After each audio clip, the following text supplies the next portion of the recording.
coming up on Unchained Voices. For Mandy and for many other women, Holloway was the first place they ever felt safe, which says a lot about society. Yeah. We didn't go to prison. We was kidnapped. It's a kidnapping. They put you in a van. They take you. That's a kidnapping, right? If anybody else done that, you'd be like, I've been kidnapped. When we got to that gate and we started filming, I stopped. The feelings all came back. The pain of being there never actually really leaves you. 80% of women in prison had a serious head injury.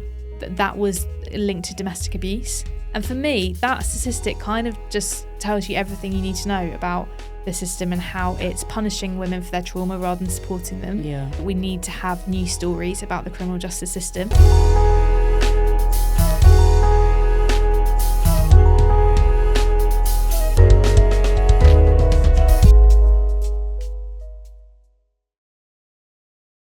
Yes, my peoples. It's your girl, Lady Unchained, and this is Unchained Voices. Guys, I have got a special guest today, and listen, I'm just going to introduce her, but of course she's going to introduce herself as well. So, my guest today is the incredible Polly Creed. Polly! Hello, very nice to be here. Feel very honoured. Oh, listen, it's amazing to have you here. I'm super gassed because, obviously our producers have been reaching out to people and I'm kind of, stepping away from messaging people. But when Polly said yes, I was like, okay.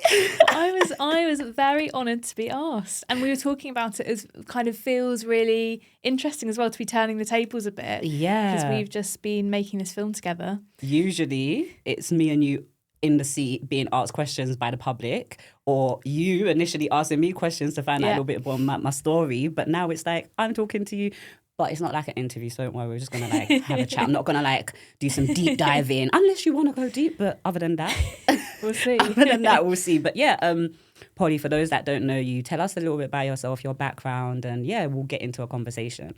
So I am a TV development executive. So I work for the Lighthouse Film and TV, but we met each other primarily through, I also work as a film producer. So I produced a film called Holloway, which you were a huge part of and co-created. And we spent the kind of last 5 years doing that.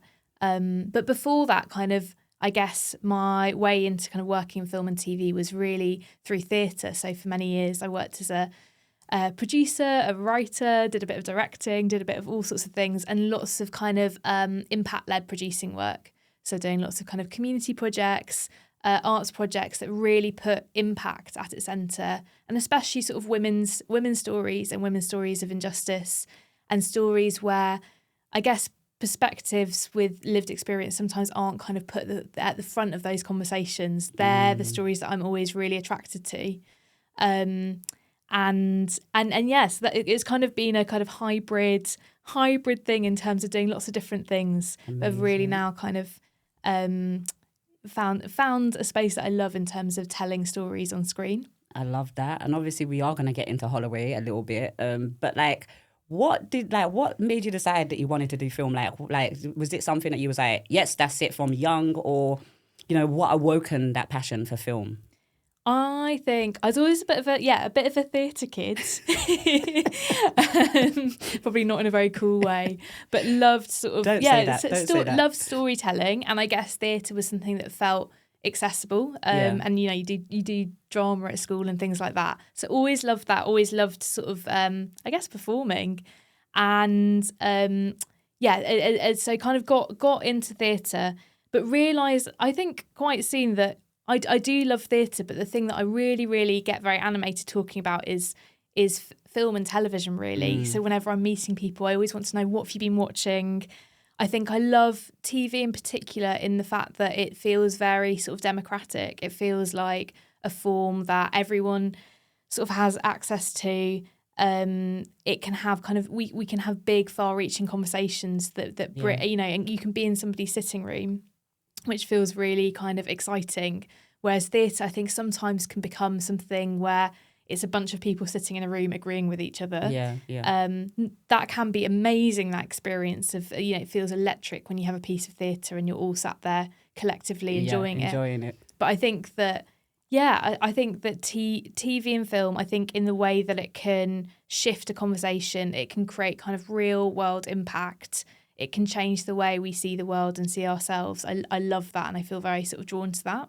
Do you know, when you were saying like you like to know what people are watching, and are you one of them people that's like, what you watch? Why are you? What do you like about this particular show? Do you find yourself asking people why they like a particular show or documentary even? I think so. I wouldn't, but normally, I don't know. I think it kind of comes out anyway, doesn't it? Those conversations where, and that's also something that I love about. I think sometimes when I tell people when I was working in theatre, they'd be like, "Oh, okay." Whereas theatre, TV, it feels like something that's part of all of our lives now. Yeah. Part of our routines. It's a thing that you come home after a long day, and you kind of, there are those shows that you love because they're very comforting and kind of easy to watch, and you binge watch them, and then there are things that kind of wake us up and make us think about the world. And I think all of that is valid, and all of that's really interesting. Do you know what? It's weird because I watch like loads of weird like shows. Like my little sister always calls me like a little old lady because I watch like old like Lifetime movies and like what's Murder She Wrote and stuff like that. And she's like looking at me like like Columbo. She's like, why are you so old? Like, why do you watch this? Like, but it's those things. Like Columbo is a whole different kind of thing. Do you know what I mean? Like, he makes you think about life in general. But obviously, like I think it's interesting as well when you're talking about theatre, because before I started doing all the stuff I do now, like I started working in a theatre. And it's so weird because it was the first time that I got into an organisation, like a job like that was in creativity. But also everybody was weird. Like, and it's not that it was a good weird. It's so funny because I was working in a betting shop before, and I would come in, I would be that one that comes in singing, like, or singing something, and they just look at me like, what's wrong with you? But then when I got to the theatre, everybody else was singing. And I'm looking at them like, wait a minute, what are you doing? And they're like, you're in the theatre, darling. This is creativity. We're artists. Like, and I'm like, oh, I'm allowed to be weird. Well, yeah, I think it is that great thing of just being able to kind of express yourself. And the amazing thing about TV, about theatre, is that it's direct, and you can, obviously you always need funding, you always need kind of support and things to do things. But in terms of being able to tell a story with a kind of immediacy, being able to react to the moment, I think theatre's really kind of incredible in that way. So different mediums. But different mediums. We love it. All right. Well, let's touch on Holloway. Yes. Because obviously, one thing I was also going to say before we even get to Holloway is like, it's weird because like theatre, drama, like acting, all of those things, like they're things that I know, for example, like drama in prison is an incredible outlet because you get to kind of like come out of that experience. So today you're playing, I don't know, a doctor or surgeon, but really you're an inmate doing life, right? And so you can somehow imagine your life in a different way. And I feel like that is the amazing thing about like theatre and drama, because you kind of like, I've always wanted to like, I've always played the most weirdest people in any drama production I've been part of, but I also played a nun at one time. Did you? Which was, and I was a nun working in a convent, and like I was the one releasing all the nuns and saving them from the Nazis. It's a very long story, but anyway, going into Holloway and talking about that in itself, like so I'm not going to introduce, I'm going to let you introduce it, and we can touch on it. But I feel like for me, before you even say anything, I just feel like it's such a powerful piece of work. And I'm not just saying that because I was part of the collaborators and, the co-creators. But one thing I always say is like, I watched a documentary in Holloway while I was in Holloway as an inmate. And that documentary showed me things that as a woman in prison, I would have never wanted to be featured on anything like that at all.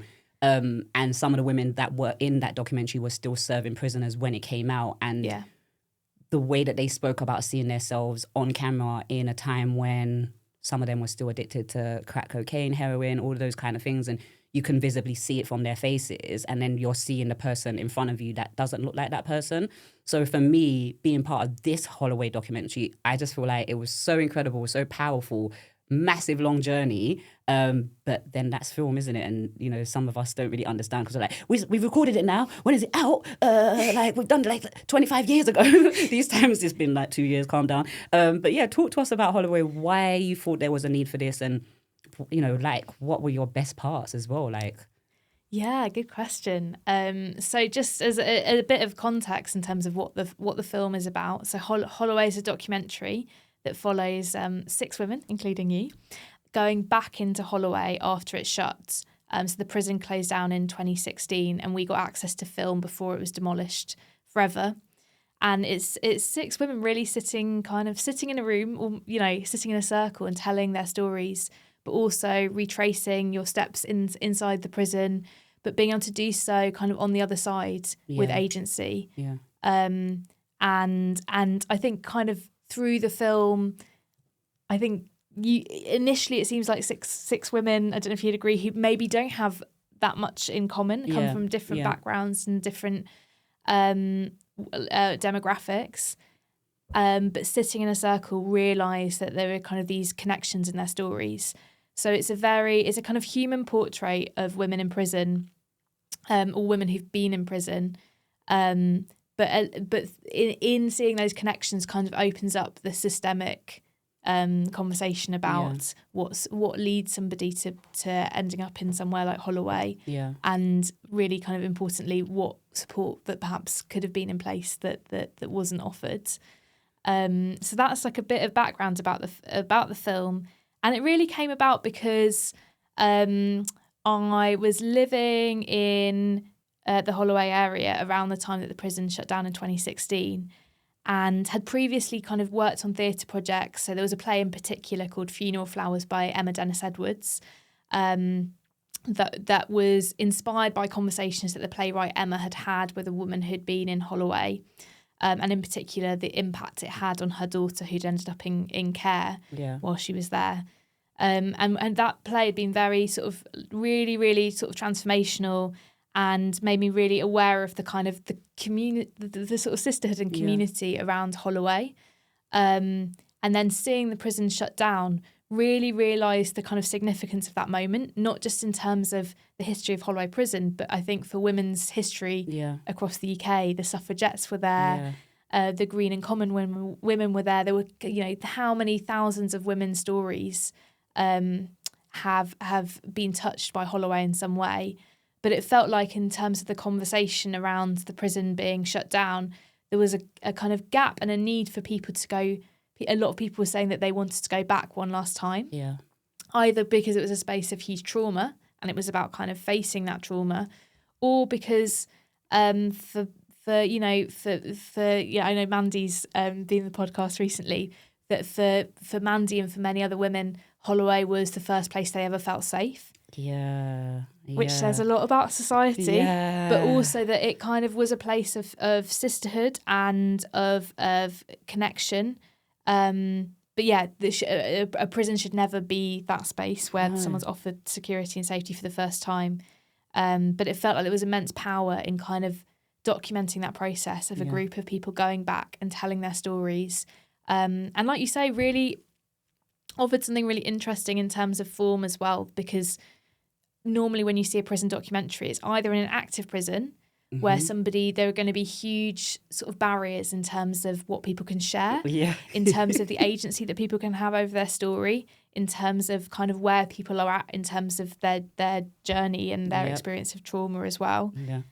Or you kind of have talking heads documentaries where you have sort of academic experts, you have people without lived experience sort of talking. Asking very serious questions to people that don't understand how to react with the camera face fully in their face. Like those documentaries actually, they make me laugh and make me sad at the same time, because it's like this guy goes, so what are you in prison for? And the person's like you can see them like that wasn't part of the agreement that we was going to have.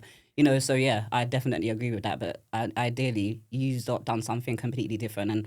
But we've done it together. We've done it together. But do you know what? It's weird because when you touched on the refacing traumas bit, and revisiting that place, for me, I feel like when we was doing the initial lead up to it, talking about my experience of Holloway and the excitement of going back into it, when I actually got there, that excitement just, I don't know, it's hard to explain it to people, but you have to watch the film if you haven't watched it already. I'm just going to quickly do an advertisement there. But it's the fact that when you're on the sweatbox is the van that takes you to and from prisons, just in case you don't know. But when you're on the sweatbox, it stops just at the gate, and then the gate opens, and then it stops again inside. And then it's so you're kind of locked there. And every single person that's had that experience says the wait there, it feels like hours, right? Yeah. But it's probably not. It's probably 10 minutes. But when you have no control over time, you kind of don't know. And I remember when I came in to do Holloway, like, we went to the church bit, I got mic'd up, I was like really excited, getting mic'd up, and then we're like, okay, we're gonna go to the prison now. And I'm like, yeah, of course, like still smiling, still doing snaps. And then when we got to that gate and we started filming, I stopped. I stopped. I physically stopped because I realized that I have brought myself here. The only time I've been to this place was I was ordered to be here. Yeah. The best thing that, large up one of my artists, but the best thing that I hear him say, and I don't know where he found it, but he said, we didn't go to prison, we was kidnapped. It's a kidnapping. They put you in a van, they take you, that's a kidnapping, right? If anybody else done that, you'd be like, I've been kidnapped. But obviously they take you to jail. At this time, I chose to get on public transport, to make my way to Holloway, and bring myself on this so-called journey of I'm facing the realities of this jail and I'm going to conquer it. But when I got there, the feelings all came back. Yeah, and you can see that in the film as well, that moment where you walk through the gate. Feelings came back. And that's such a powerful, I think, capturing the bodily trauma that's carried. I think what's really interesting in the film is you see the prison at this point. It'd been empty for 5 years or something. You see the plants taking over. You see the walls peeling, but it really lays bare what a prison is. You have kind of access to every corridor, every space of it, and I think there's something very haunting about the footage of the kind of a free flow of all the different corridors, and just really laying bare the kind of the trauma that exists in those spaces, and that kind of the power that they continue to have even when it's shut down. Yeah. The Unchained Voices podcast is funded by Bobab, and if you'd like to support us and our mission, just get in touch. Our email is info@unchained.org.uk. We would love to collaborate with you. It was more haunting with no one there. Yeah. Like, I remember being that scared in that jailhouse because there's, like, women, all different ages. You know, you hear about Holloway, murderers, all of this stuff. And I'm going there like this 21-year-old going, oh, my God, they're all going to kill me. They're going to beat me up. But going back there in dead silence, I think was even more scary. And also one thing that got me is the fact that I remembered, like, Holloway is a closed prison. So you don't have, unless you're on free flow, which is basically when you're allowed to move around freely, guys, you don't get, you're always escorted by an officer. So the fact that I could remember, okay, you go up these stairs and then you go like this and then that's my cell there and then this is the servery. It's just stuck in our heads. Like, it just doesn't leave you. And a lot of times people kind of want to say, oh, you know, you do the time, you get out and everything's normal and that's it, you go back to normal. But the reality of, and why even this film is so powerful, because we talk about all those different experiences, going out, you know, someone like Mandy feeling like prison is a safe place and going back and forth because that was her safety net, you know, and then, you know, other people going there for the first time, like myself being there for the first time and going, oh my God, I can't ever come back here. You know, there's different experiences, but those feelings and those emotions and, you know, the pain of being there never actually really leaves you. Yeah. And this is why I feel like I'm so grateful now looking back at it that it took the time that it took in order to be finished and be ready and be out to the general public, because I don't know if I would have been ready. Let's say we filmed it and then it was out the following year with all the publicity and everything. I don't know if I would have been able to do that. Yeah, because it took us 5 years to make the film. And it was needed. Yeah, but there's also complexity in that, because I remember having conversations with you and some of the other people in the film about the fact that because film takes long and it has delays because of funding, of trying to, you know, the edit for this film was very complex because it's following 6 different stories, but also you're then representing someone's story who might have shifted a lot in those 5 years. Yeah. Who the self that you're watching on screen is probably a different version of yourself to who you are now. 100%. And that's kind of difficult as well. Then sitting in an audience in a cinema with people beside you, watching a version of yourself from 5 years ago. I think everyone would struggle with that to an extent. But then also I guess it feels like maybe from conversations I've had, there's something also liberating in that, because it's like, it's almost not, it's you but not you. It's me but it's not me. Yeah. That step, that you can kind of take that step away from it and kind of reflect on that. And I think that's kind of with what I do with my writing as well. It's like writing something 5 years ago and then reading it 5 years later. It's not like it's going to be a complete lie or whatever, but it shows you how far you've come generally And I think all of us need that. We need to be able to kind of reflect on how far we've come, especially as women as well. Like, we tend to just like downplay the greatness that we have achieved. Yeah.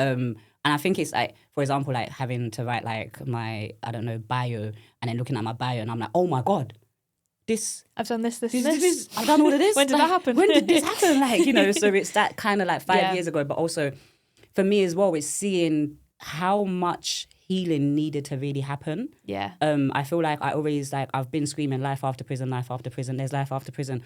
But I think going back into Holloway, I did think, oh my God, like there is life after prison. I have achieved that, but there is a lot of aftercare that's really continuous aftercare that's needed. And I think that's why this film was incredible, because we got to speak to Maria like before. So Maria's a therapist, and she basically sat down with each of us individually, and I felt like that mentally prepared me, but also having her on set. Yeah. Like, so that if like any of us felt really like, oh my God, something is not okay, can I just take a moment? And she was there. It's funny because actually some of us didn't want to take a moment, but she would be the one that kind of clocks it because of the because of the pre-conversations we had. She'd be like, Yeah. do you want to take a minute?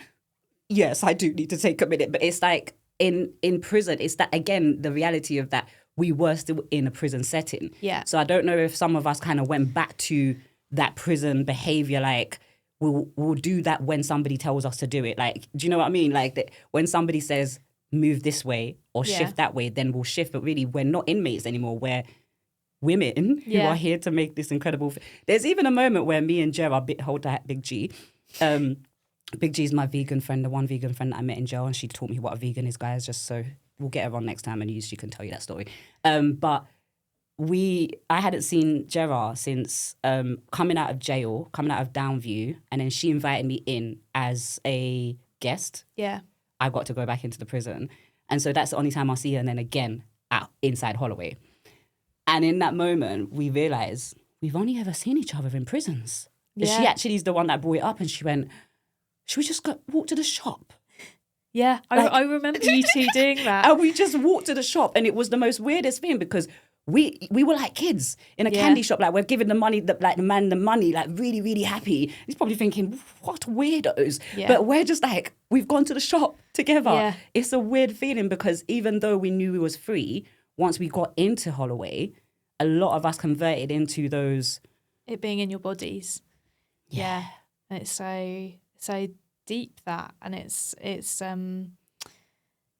I think really comes through in watching that footage in the film of how much that's kind of held in people's bodies, even when it's kind of decades ago, even when there's a lot of healing that's been done, and it's still there, it still sits there. So obviously we're talking about films and the power of film and that passion, but like I know so many people want to get into film or want to like create powerful documentaries. Like, what advice would you have for those people that want to tell, especially film within the criminal justice system? Because we mentioned, those documentaries that are actively filming while, the prison is still open, which a lot of the times I've seen so many of them. I will not name them because holler at us, please. We can help you make them better. But I've seen when particularly women will act a certain way on camera. Yeah. And then I've gone into those prisons to do workshops, and that woman is not acting the same way she was acting on camera. To me, she's acting just, I need your help, let's do some. Do you know what I mean? So how do we get people that want to make documentaries about the criminal justice system? Like, what would your advice be to them? But also, why is it needed for us to create documentaries like this that tell those true stories? And when we say true stories, I'm talking about the realities of prison, the trauma that lives within our bodies that we were just talking about, that sometimes never leaves you unless you have the right support. Like, so a lot of questions thrown at you, but advice for anyone that's trying to make any documentaries within the system, and why they are needed and for the public. I think it was a massive, massive learning curve. It was the privilege of my life to make this film. It really was. It's the hardest thing I've ever done, and it's the thing that I'm proudest of by a long way. And I think but it was really hard. It was really hard, and it took 5 years. It took so much work and time and care, and there were so many mistakes we made along the way. And we've said, that the film is made in trauma-informed principles, but I think there were moments where it wasn't. you say you want to be trauma informed, but you get it wrong at times, and you learn from that. So I think an interesting thing for me that was whenever we got it wrong, it tended to be because we were acting as a production team, or we were acting as we thought we were supposed to, as a kind of industry standard thing. Yeah. Almost that kind of imposter syndrome of like, I'm the producer and I have to act this way, or but the moment you start interrogating that and saying, why does that have to be the case? Yeah. Or just acting like a human being and being honest and being vulnerable yourself as well, I think is really kind of important to, if you're asking people to be vulnerable on camera, you're asking people to be hugely vulnerable and put a lot of trust in you. And I think that's how our relationships grew, because we had that. And I feel like, obviously, when you're saying like being the producer, it's like being the producer, you're kind of trying to produce a show. But I think what happened with Holloway is that all of us as women kind of opened up parts of our lives that we all know things happen, but there was moments where there was just like that kind of like acknowledgement of each other, like, oh, you know. And so I feel like exactly that, you can't be asking people very sensitive questions and then just be sitting there staring at them expecting to pour out their blood and tears on, you know, in one bowl, when you're just like taking notes and just nodding, you know. It's like the worst therapy ever, like, yeah, and then this happened. Oh, God, that is, keep talking, I'm just making notes. So I love that you mentioned that, because a lot of people won't think about that when they're asking these very personal questions. And often it's not even just like in the production process, it's afterwards. It's in things that you don't even expect to be, you know, it's talking about budgets and being really transparent. It's talking about like every step of the process, the before, during and after, making sure you're constantly holding yourself accountable, and you guys were really like held us accountable as producers as well, which made the film a million times better, and I'm so glad that there were decisions you didn't let us make. So I think also just being really, really rigorous with interrogating ethics and doing so like in conversation the whole time with people that have the lived experience, so have the answers, have the knowledge. And putting that at the front of everything, and that has to come first rather than your desire to make a film or to do this or that. I love that. I think there were moments where, you know, I genuinely think like we wouldn't have made the film if somebody was profoundly, deeply unhappy about it. It wouldn't have been worth it. But that the whole thing has taught me so much, not just as a producer, but about myself. And as you were talking about, of kind of opening up and recognizing the stories we all carry with us and the things something's bringing up for you. It's just been this like very, very beautiful experience in terms of like a group of women working together.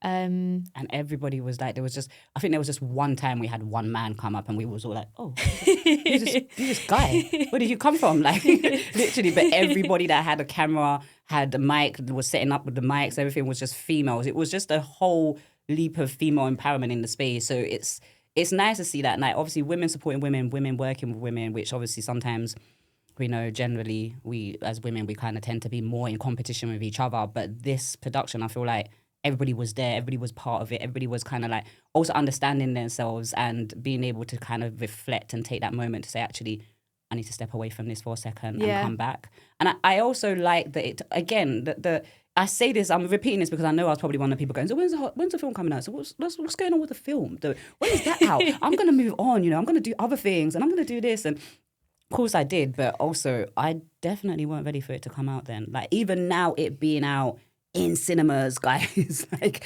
is insane because we've been on tour. We've been from Glasgow down to the very tip of Cornwall, and 80 screenings across the UK.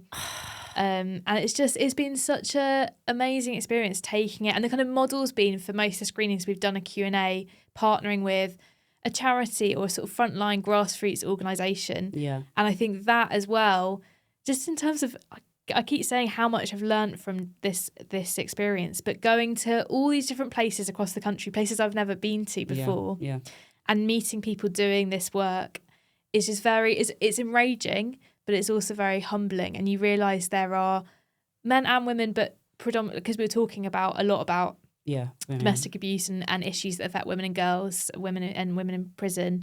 a lot of women kind of holding up the sky for their community, doing so like underfunded, without very much thanks, often in terms of not working for big organisations, but often really tiny little organisations. It might just be them, but they're doing the work and they're showing up every day. And every really, day. Yeah. I feel like it was just, even with the Q&A stuff, it was definitely needed, because just showing that film and then getting people just to leave, I think would be insane. Like if I was not a part of it and just came to watch the film, I'd be wanting to ask questions, because I'd be like, where's the women and what, and one thing I want to add to that as well, like a lot of times documentaries and things are made, or articles or whatever are created about, let's say, women in prison, people who've lived experience or whatever, and you never really get to see that person. So like the film will go out and it's everywhere and everybody's seeing this person's story, but the person whose story is not acknowledged. Even though it's their story, they're not acknowledged. So I love the fact that we had the Q&A part, because it allowed us as well, as the women who was in Holloway, returning to Holloway, to talk about that experience, which also opens it up to so many women in prison, or people that are still recovering from that journey, to see us. Like, and one thing I always say is that I'm you after a prison sentence. So if I'm sitting on a stage here doing this, you can do it. And the hope of that. And there've been so many amazing conversations. And that was a really interesting thing as well, because sometimes you go to cinemas and generally with Q&As, people will roll their eyes about, they'll say, oh, make sure something's a question, not a statement. But actually at these Q&As, I found myself being like, why can't someone share a statement? Because it was so many people standing up and sharing kind of, you never know what someone's context is, what their story is, what they've what's resonated for them in the film. And I think there have been people that have sat in the audience and watched the film who've really, really, as you say, absolutely connected with what's shared. And I think it's like that. And then having the conversation and being able to see you in person, standing there like in your power, talking about the film, I think is just really extraordinary. We are today, because that 5 years away person was a different version of Miss Lady Unchained. Obviously, we're like getting to the end of this, and I can sit and talk to you forever. I just want to say before I ask you this next question, like, big up you and the team for being able to control all the different characters, because there is 6 of us, all with different needs and wants and questions upon questions, and the way you not managed to manage that it's incredible. Because if you didn't manage that, I feel like every one of us would have probably lost the plot and been like, oh no, see you later, I'm going here. But being able to manage a group of 6 women with all different needs, all different, and again, the only reason I'm saying this is because the prison system doesn't acknowledge us like that. They treat us all as the same person. So you all went to jail, you all have the same needs, you're all criminals, that's that. But actually, you allowed us to go into our different journeys and our different stories. And if you didn't do that, it would have just been the same. But it shouldn't be the case of trying to control or manage or allow somebody to do something. It's just working together, isn't it? And knowing that the things that are different about us, the fact that it's 6 different, it's a chorus of women's voices. It's not it's not a single issue film. It's not something that's got a kind of campaigning message. Instead, you get this like chorus of women's voices. There's a lot of overlap in people's experiences. There are differences. There are differences in terms of where people stand, in terms of what they think the solutions are. There are differences in terms of where people are at with their journeys and their stories and their approaches and philosophies to life. But all of that makes the film so much richer. And the fact that we had this co-creative process where everyone watched cuts of the film and fed back, and everyone had different feedback because they were different personalities and had different views on like whether it was the music or what parts of their story they wanted to tell. And some people wanted to tell go in much more deeply, and some people wanted it to be much more political. Or I think that all of that means that it's a richer film and has the ability to appeal to different types of people as well. And I feel like a lot of us have done the whole crying on set kind of stories where it's like, actually we want to hold that power now. We don't want to go back to went to jail and this is the time I went to jail and I felt like this when I was in prison and It was more like, I went to jail, this is what it is, this is why I'm here kind of thing. And everyone had different reasons for that, but I guess for all of us, especially having us that who I guess are constantly doing interviews and stuff, we've had those conversations over and over again. And I think Holloway didn't force us to sit down in a room and be like, oh, tell me your problems because I'm going to solve them all. But really, I'm just going to put them in a film and then let the public know how messed up the system is and we're going to do nothing about it. Yeah. So with that being said, I have to ask you about a Mythbuster. Yeah. Yeah. And I know this is one of those questions where it's like, what is the Mythbuster? So what I have here is, what do you think the public needs to know in terms of facts, figures, or issues regarding the criminal justice system in the UK, and why do you think film is the best way to tell that? Well, I feel like you come across a lot of statistics and lots of facts that are really incredibly powerful, and we chose some of those statistics at the end of the film that I know audiences, it really lands kind of heavily for them.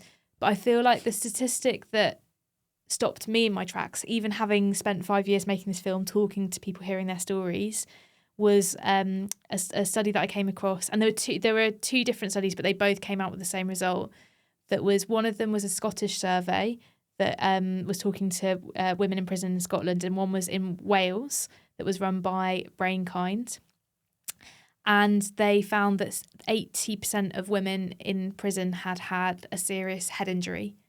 And of those, I think it's about 80-90% of them, that was linked to domestic abuse. And for me, that statistic kind of just tells you everything you need to know about the system and how it's punishing women for their trauma rather than supporting them. Yeah. Not just like in terms of mental health or in terms of, but also like physical trauma as well. Yeah. And yeah, I just think that statistic, anytime I come across anyone who kind of is spouting a sort of tough on crime rhetoric, that statistic kind of, I think, has huge power to kind of change that conversation and really make people think about what's gone on what is someone's story, what has happened to them before they've ended up in prison, and why they haven't been supported or protected, but instead punished. And I think, for me, I work in TV drama as well, and I love, scripted drama as well as documentary. And I feel really, really strongly that we need to have new stories about the criminal justice system. Crime drama fills our screens, and lots of it's, really like brilliant, thrilling stuff that we all like to tune into. We all love it. But it's peddling stories and tropes that aren't authentic and aren't real, and it can often be really damaging in terms of what people think of that a prison is. Like, a big problem is that often those TV dramas, because of their structure, that you have to be in the perspective of a police officer. Mm-hmm. So whenever we're telling stories about crime or prisons, they're from the perspective of someone investigating the who, rather than looking at the why from the person's perspective. Yeah. And I think that there's opportunity now, especially I felt like this when we were going out across the country, for there to be a really big shift in the narrative in the way that I think in the 1970s there was with domestic abuse. I think before that people had really considered domestic abuse to be a private matter between a man and a woman, or whoever it is. And suddenly in the 1970s there was this cultural conversation about, well, why does this have to be the case? There was a pushing for women's shelters. There was a pushing for changes in language, for new language to describe this set of experiences that was so common that it touches, it's something that has touched most people's lives. Yeah. But it was kind of coming out into the open. And I feel like that conversation got us so far, but I feel like there's space for a new conversation about domestic abuse, about the criminal justice system, about all of the different kind of factors and stories that we know women in the criminal justice system are more likely to have experienced. And I think we can be angry, and I think we can shift, we can have a shift in the cultural conversation and demand more and demand better.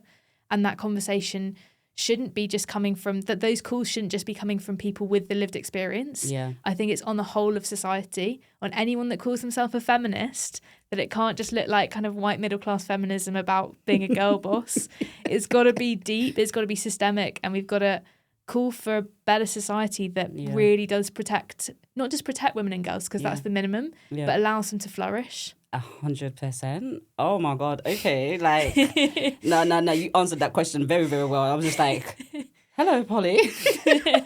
No, I love that, because I feel like we do need those conversations. And I think what's amazing again about this film is the fact that we were allowed to be ourselves, and we was allowed to reflect, and we was allowed to actually say, do you know what, this is quite traumatizing for me, and I didn't realize that. And what you mentioned there about women having these stories that, like, it's funny because one thing I know with the criminal justice system, yes, there is a lot of women who have been through domestic violence, a lot of women with mental health problems, you know, needs that could be addressed in the community.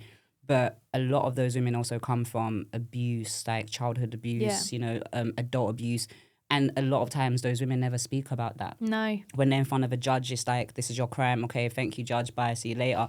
Nobody's going to talk about, oh, yeah, but, you know, 5 years ago, I just walked out of an abusive relationship and I've been on the run since then. You know, nobody's going to hear them stories until somebody like yourself, for example, sits down with Maria, with another group, and allows that person to actually address those issues, why they're running, and tell them in a way where it's not like, oh, God, look, poor little lady. You're showing the power in surviving those 5 years. Do you get what I mean? So I think it's definitely needed. And I think like anybody that's ready to make those films, go and get at Polly. Any funders, we need some squiller to get that film out there.